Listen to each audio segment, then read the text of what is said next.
Good morning student. बेटा आज class 12 में मैथमेटिक्स में नेक्स्ट चैप्टर स्टार्ट करें, ठीक है। और आई होप आप लोगों का असाइनमेंट कंप्लीट भी हो गया होगा जो हमने भेजा था, ठीक है। तो चैप्टर 6 की बात करते हैं, एप्लीकेशन ऑफ डेरिवेटिव। चैप्टर 5 में हमने कंटिन्यूटी एंड डिफरेंशियबिलिटी पढ़ा था, वहाँ पे डेरिवेटिव का कॉन्सेप्ट पढ़ा था, कैसे हम डेरिवेशन करते हैं, ठीक है, कैसे हम डेरिवेटिव या डिफरेंशिएशन करते हैं, ठीक है।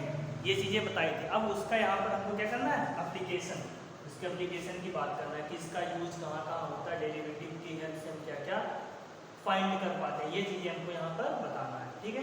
तो पहली बात करते हैं बेटा, जो पहला है इसका यूज वो है किसी क्वांटिटी का रेट ऑफ चेंज निकालना, ठीक है, चेंज ऑफ रेट। किस रेट से कोई क्वांटिटी चेंज हो रही है उसका रेट फाइंड करना, ठीक है, यानी कि रेट फाइंड करना है किसी भी क्वांटिटी का।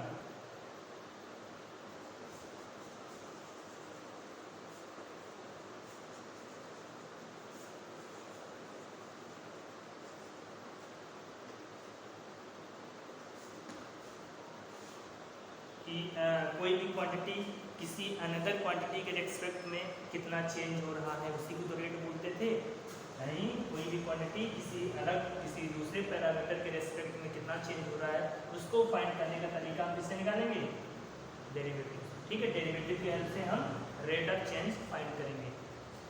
दूसरा, अगर जो है बेटा, तो कोई फंक्शन इंक्रीज करता कोई डिक्रीज करता, ठीक है, तो फंक्शन के इंक्रीमेंट या डिक्रीमेंट को भी हम इसी से चेक करेंगे, ठीक है। इंक्रीमेंट या डिक्रीमेंट कितना हो रहा है, या इंक्रीज कर रहा फंक्शन, डिक्रीज कर रहा, ठीक है, फंक्शन इंक्रीजिंग और डिक्रीजिंग, ये फाइंड करेंगे।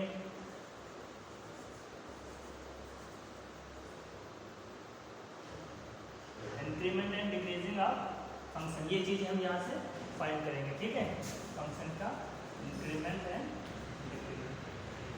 तीसरा, अगर जो किसी फंक्शन की किसी भी ग्राफ का हमको क्या निकालना, टेंजेंट फाइंड करना है, तो भी हम इसी से फाइंड करेंगे। Tangent and normal, tangent find हो जाएगा तो नॉर्मल भी फाइंड हो जाएगा, नॉर्मल का इसी ग्राफ का हम क्या फाइंड कर सकते हैं इसकी हेल्प से, टेंजेंट या नॉर्मल। जैसे भी कोई भी ग्राफ होगा बेटा, ये जैसे है, इसका टेंजेंट यहाँ फाइंड करने का क्या मतलब, ये तो टेंजेंट होता है, इसका मतलब क्या हमको निकालना पड़ेगा, यहाँ पे dy बाई dx, और इससे स्लोप निकालेंगे, ये स्लोप भी होता है, ठीक है। और स्लोप निकालने का तरीका क्या है, डिफरेंशिएशन, यानी कि डिफरेंशिएशन के डेरिवेटिव की मदद से हम टेंजेंट भी निकाल सकते हैं किसी भी ग्राफ का, और अगर जो टेंजेंट पता हुआ तो उससे 90 डिग्री पर क्या होता है बेटा, नॉर्मल होता है, तो नॉर्मल भी हम फाइंड कर लेंगे। ये चीज़ें यहाँ पर देखेंगे। इसके बाद मैक्सिमा एंड मिनिमा, ये भी हम यहाँ पर फाइंड करेंगे, मैक्सिमा एंड मिनिमा। जब कोई भी फंक्शन होता है बेटा, तो क्या होता है, एक पर्टिकुलर वैल्यू पर वो अपनी कुछ मैक्सिमम वैल्यू अटेन करता है ना, तो इस वैल्यू को फाइंड करने की किस वैल्यू पर ये अपनी मैक्सिमम वैल्यू अटेन करना, उसकी वैल्यू बताना, तो हम भी इससे डेरिवेटिव की हेल्प से हम ये भी बता सकते हैं कि कोई फंक्शन किस पॉइंट पर मैक्सिमम वैल्यू अटेन करता है या मिनिमम वैल्यू अटेन। जैसे यहाँ पर आ जाए फंक्शन, तो ये आपकी मिनिमम वैल्यू हो जाएगी, ठीक है। तो मिनिमम वैल्यू किस पॉइंट पे अटेन करता है, मैक्सिमम वैल्यू किस पॉइंट पर अटेन करता है, ये चीज़ हम किससे फाइंड कर पाएंगे, एप्लीकेशन ऑफ डेरिवेटिव से हम फाइंड कर लेंगे, ठीक है।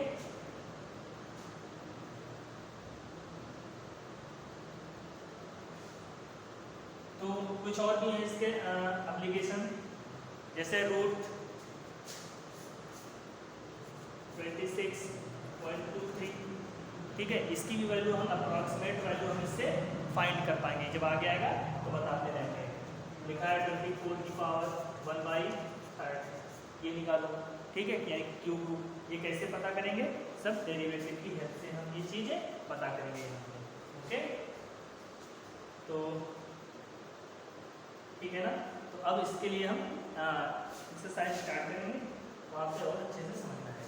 तो पहले समझते हैं बेटा रेट ऑफ चेंज, कोई क्वांटिटी कितना चेंज हो रही है उसका रेट फाइंड करना, ठीक है।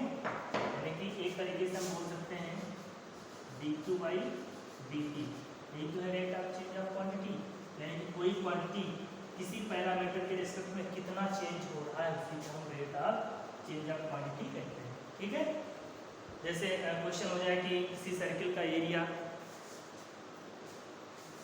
रेडियस के रिस्पेक्ट में 3 मीटर क्यूब बढ़ता है, 3 मीटर स्क्वायर बढ़ता है, एरिया 3 मीटर स्क्वायर बढ़ रहा है, तो रेडियस में कितना इंक्रीमेंट हो रहा है, ये चीज़ें हमको फाइंड करना होगा। तो यहीं से निकालेंगे कैसे, यानी कि एरिया वन dA/dr। अगर जो रेडियस के रिस्पेक्ट में दिया है तो dA/dr फाइंड करेंगे। अगर जो कह दिया कि एरिया 3 सेंटीमीटर स्क्वायर पर सेकेंड बढ़ रहा है तो क्या होगा बेटा, वो हमारा dA/dt होगा। अगर जो टाइम ले लिया कि 3 सेंटीमीटर स्क्वायर पर सेकेंड में क्या गया, तो क्या है मतलब बेटा कि ये जो एरिया है वो सेकेंड यानी कि टाइम के रिस्पेक्ट में बढ़ रहा है या घट रहा है तो dA/dt होगा। रेडियस होगा टाइम के रिस्पेक्ट में तो dA/dt। अगर जो कोई रेडियस के रिस्पेक्ट में बढ़ रहा है तो dA/dr, ठीक है। वैसे एरिया हमारा बढ़ेगा किससे, रेडियस के रिस्पेक्ट में बढ़ेगा, और रेडियस तुम्हारी किससे बढ़ रही होगी बेटा, टाइम के रिस्पेक्ट में। तब हमको फाइंड करना होगा dA/dt। ये हमेशा ध्यान रखना, अगर जो रेडियस बेटा 3 सेंटीमीटर पर सेकेंड से बढ़ रहा है यानी कि रेडियस टाइम के रिस्पेक्ट में बढ़ रहा है और पूछ लेगी तो बताओ एरिया कितना बढ़ेगा, तो एरिया को हमें dA/dr नहीं निकालना है। अगर जो पैरामीटर यानी कि r सेकेंड के रिस्पेक्ट में बढ़ रहा है, टाइम के रिस्पेक्ट में बढ़ रहा है, तो हमको एरिया भी टाइम के रिस्पेक्ट में ही निकालना होगा। और इसको हम निकालने के लिए इसमें क्या अप्लाई करेंगे, चेन रूल अप्लाई करेंगे। कैसे, क्योंकि हम इसका डिफरेंशिएशन नहीं कर पाएंगे, टाइम के रिस्पेक्ट में कुछ नहीं होता, तो यहाँ से हम पहले तो निकालेंगे dA/dr, ठीक है। फिर हम इसको dr/dt लिख सकते हैं, ये तो चेन रूल होता था। देखो dr से dr कैसे, dA/dt तो है, यानी इसको हम ऐसे जोड़ सकते हैं। ये अब आगे आएगा तो और अच्छे से समझ में आएगा जब एक्सरसाइज बताएंगे। लेकिन एक चीज़ याद रख लेना, अगर जो रेडियस या कोई भी पैरामीटर टाइम के रेस्पेक्ट में बढ़ेगा तो अगर जो दूसरा पैरामीटर निकालेंगे तो हम टाइम के रेस्पेक्ट में ही निकालेंगे, ये चीज़ ध्यान रखना, ठीक है। यानी कि अगर जो p तुम्हारा है वो टाइम के रेस्पेक्ट में बढ़ रहा है तो हम फाइंड क्या करेंगे, dq/dt फाइंड करेंगे, ठीक है। ये यहाँ पर मेन बात है, इसको हमेशा ध्यान रखना कि अगर जो पैरामीटर टाइम के रेस्पेक्ट में बढ़ रहा है तो क्वांटिटी में जो चेंज होगा वो टाइम के रेस्पेक्ट में ही फाइंड करना होगा, ठीक है। तो एक्सरसाइज स्टार्ट करते हैं।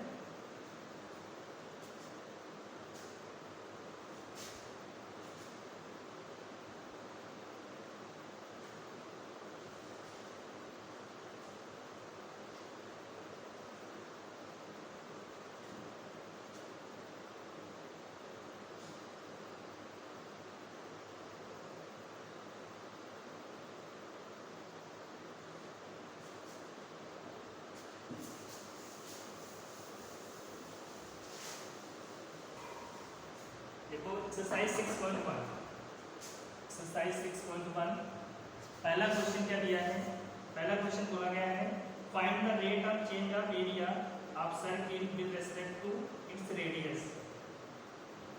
और ऑप्शन दिया है कि अगर जो r है तुम्हारा वो बढ़ रहा है किससे बेटा, 3 सेंटीमीटर मतलब, दूसरा है r 4 सेंटीमीटर, ठीक है। Find the rate of change of area of a circle with respect to radius. यहाँ पर क्या बोला, विद रिस्पेक्ट टू रेडियस। और जरा ध्यान देना, रेडियस का 3 सेंटीमीटर पर सेकंड है, नहीं है, यानी कि रेडियस हमारा टाइम के रिस्पेक्ट में नहीं बढ़ रहा है, तो हमें क्या फाइंड करना होगा, dA/dr। ये समझ आया।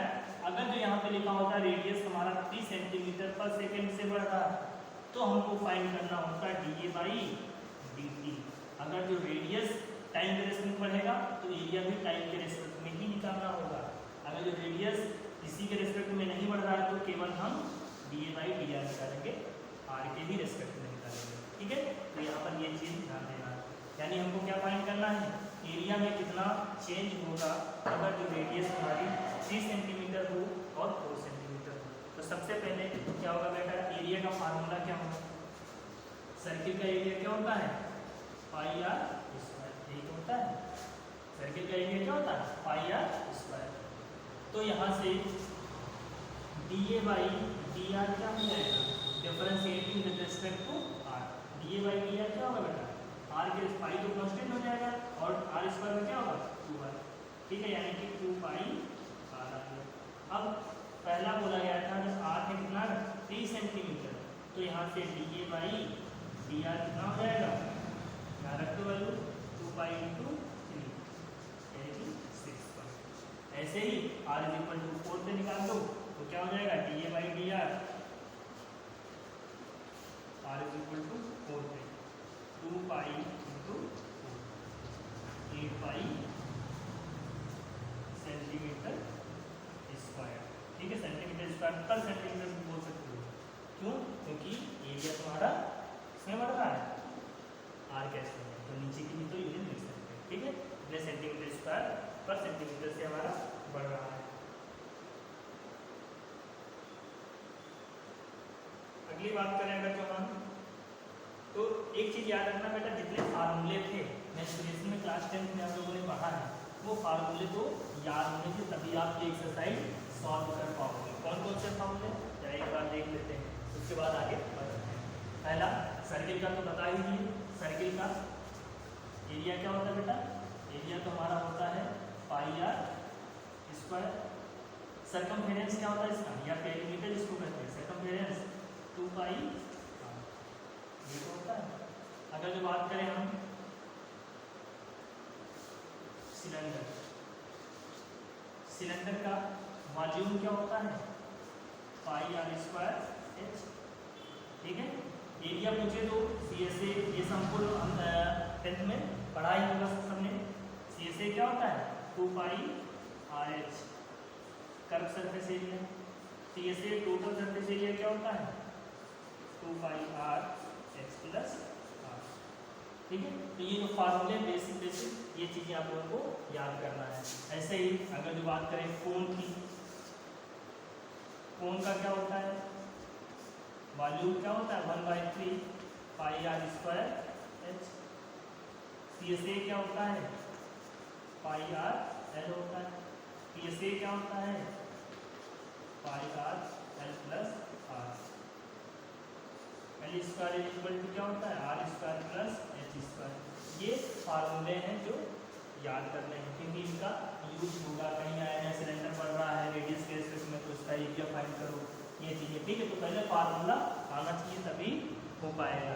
ऐसे ही क्यूब है बेटा, क्या है क्यूब, क्यूब का वॉल्यूम क्या होता है ए क्यूब होता है, इसकी साइड क्या हो बेटा ए क्यूब, तो वॉल्यूम क्या होगा ए क्यूब होगा। ऐसे ही बात करें CSA इसका क्या होगा तो 4a स्क्वायर, ठीक है। TSA क्या होगा 6a स्क्वायर। डायगोनल में निकाला जाता है, वो चीज़ें हैं तो वो आप वैसे भी फाइंड कर सकते हो, ओके। ऐसे ही अगर जो क्यूबाइड हो तो उसका भी क्या हो जाता है LBH। तो ये चीज़ें फार्मूले सारे याद करना जो क्लास 10th में ही पढ़ते आ रहे हैं, ठीक है। फार्मूले अगर जो याद होंगे तो हमारे क्वेश्चन आगे के आसानी से होते रहेंगे, ठीक है।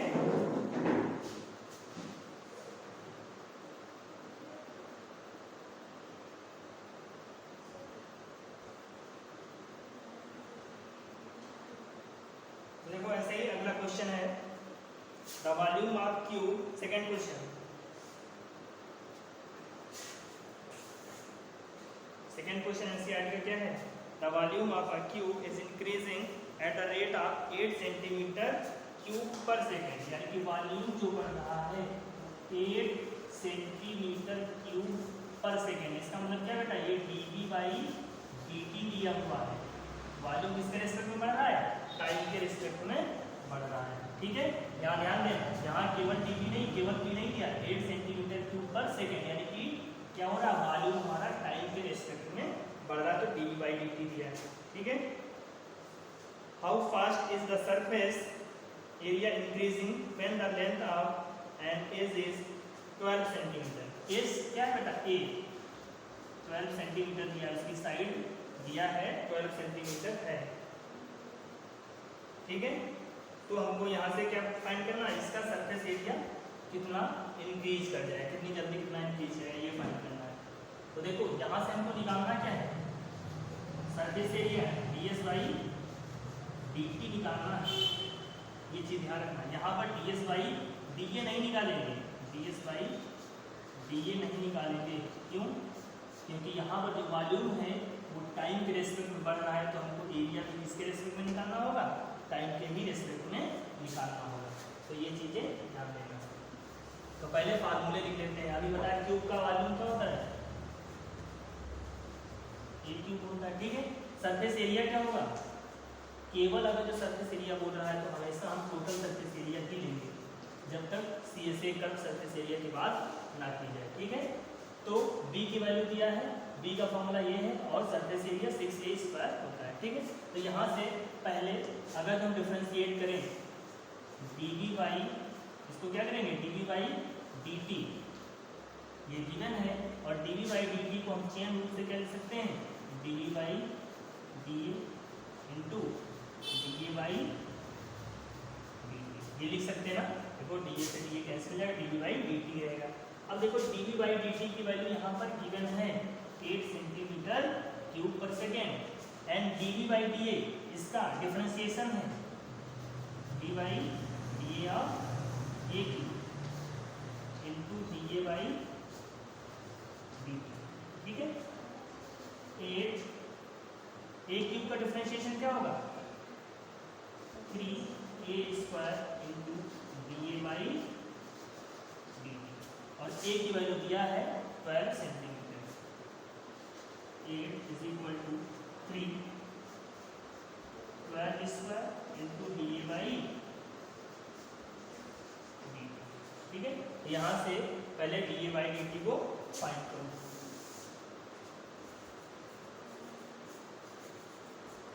कितना हो जाएगा भाई, 8/3 इंटू 144, ठीक है।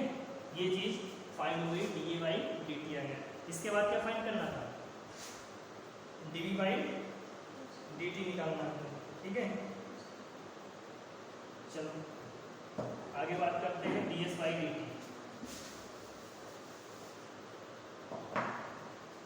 देखो ds/dt, इसको भी हम क्या करेंगे, देखो टाइम के रेस्पेक्ट में तो कोई फंक्शन है नहीं, तो हम टाइम के रेस्पेक्ट में डिफरेंशिएशन डायरेक्ट नहीं करना है, तो इसको भी चेन रूप से पहले तोड़ेंगे ds बाई da, क्योंकि जो s फंक्शन है वो a वेरिएबल में है, ठीक है। तो जिस वेरिएबल में पहले उसी में ही डिफरेंशिएशन करेंगे। इसके बाद इसको लिखेंगे da बाई dt। अब यहाँ से ds का डिफरेंशिएशन क्या होगा, 6a² का da by d by da, और इसका डिफरेंशिएशन हो जाएगा 6a²। इसकी वैल्यू दिया है da बाई dt की, हमने अभी फाइंड किया था 8 इंटू 140, ठीक है। यहाँ से वैल्यू पुट करो, 6 into 2a is equal to 8, 3 into 140, 6 a की वैल्यू पुट कर दो, 2 into 12 into 8 divide by 3 into 144, ये 12 से कैंसिल हुआ, 6 से 2 से 8, कितना आ जाएगा 8/3। यानी अगर बात करें तो हम ds बाई dt फाइंड हो गया 8/3, ठीक है। ये इतने सेंटीमीटर, इसका यूनिट है सेंटीमीटर² पर सेकेंड, ठीक है। वॉल्यूम बढ़ रहा था 8 सेंटीमीटर क्यूब पर सेकेंड से, और जो तुम्हारा सरफेस एरिया है वो 8/3 सेंटीमीटर² पर सेकेंड की रेट से ये बढ़ेगा, ओके। तो आज वही क्वेश्चन ये हैं, ठीक है। बाकी क्वेश्चन अगले दिन होंगे, ठीक है। बाकी क्वेश्चन आप लोग ट्राई करो, और फार्मूले सारे याद होने चाहिए मेंसुरेशन के, तभी ये क्वेश्चन हो पाएंगे।